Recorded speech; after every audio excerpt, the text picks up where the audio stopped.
Ayan, magandang umaga mga kadudoy. Ako ngayon ay dito sa trabaho ko, no. At meron akong papakita sa inyo at itatanong, sana masagot niyo. So, shout out pala dun sa laging nagko-comment sa video ko, no, sa mga sa Check UAC Pinay at saka dun sa Japan. Sa sunod po isusulat ko yung pangalan, hindi ko pa kasi kayo kabisado, ano. At sa US po yung laging mga nanonood diyan at nagko-comment na mga loyal supporters na po ng Team Tanim, no, na matagal na po sila nagsusubaybay. Maraming salamat po at nakasali po ako sa isa sa inyong mga pinapanood sa team, ano. Maraming salamat po at sana hindi kayo magsawa sa video natin at saka trabaho muna ako ngayon, pero may chismis na tayo konti. Chismis muna tayo ng konti po at ako ay may tatanong. May papakita pala. Hindi po babay, titingnan na natin.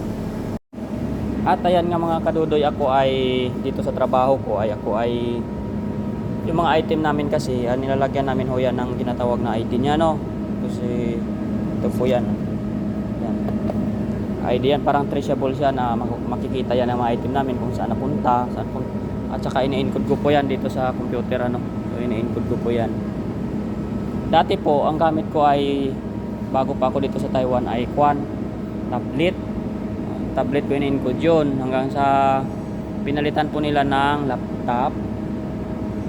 At saka bandang huli na po nag-install na po sila ng computer, ayan, oh. Pero nagtaka ako kasi kaliit lang po ng ano niya, na tinatawag niya na Central Processing Unit, ayan, oh. Yan. Kaliit lang po. Ayan, oh, kaliit lang talaga. Yan. Magkano kaya po yan sa Pinas? Ano, gusto ko po kayo tanungin kung magkano yan sa Pinas kasi kung magkakano po yan sa Pilipinas, itong ganitong Central Processing Unit o CPU ng computer na ganito lang kaliit. Kaliit lang po niya. Ayun. Ganyan na siya. Kung matatandaan po ninyo yung mga, siyempre kung sa mga nakakaalam naman po, alam naman ninyo yung dating mga labas ng CPU, no, laki. Tapos lumiit ng parang ganito na lang. Marami ako nakikita dito sa Taiwan, ganyan na lang siya kaliit na CPU. Tapos lumabas na naman siya, ganyan na lang talaga kaliit. So ayan mga kadudoy, sana ay masagot ninyo yung ating tanong kung magkano po dyan sa Pilipinas yung mga presyohan o sa inyong mga ibang pinagtatrabahuan din na bansa, ano. Sino mas mura ba? At ako mag-inquire dito. So ayan.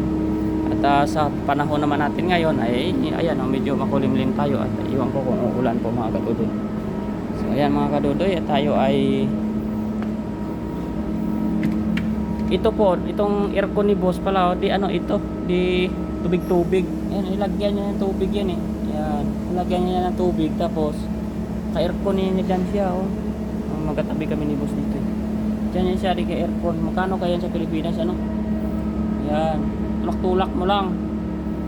Ayan, di tubig lang yan, eh. Mas mura siguro yan, may sign pa nga doon ng anuhan ng tubig, oh. Yan, oh. Anuhan ka doon ng gripo. Ayan mga kadudoy, di ba? Ayan yung mga gamit-gamit nila dito sa Taiwan na ano, kakaiba pa. Ayan mga kadudoy, tayo ay trabaho muna.